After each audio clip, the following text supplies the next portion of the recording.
क्या बड़ा है, इंसानियत या सत्ता? इंसानियत सवाल ही मैं नहीं। समझती हूँ इंसानियत बड़ी है।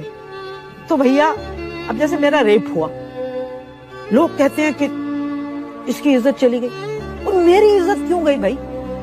मेरी योनि में किसने रखी थी इज्जत? ये पितृसत्तात्मक सोच है कि अगर मेरे साथ बलात्कार हुआ तो मेरी इज्जत गई, तो मेरे कौम की इज्जत गई। तो मैं तो आज सारे हिंदुस्तान को कहती हूँ, किसी भी लड़की की योनि में आपकी कौम की इज्जत आपने रखी क्यों?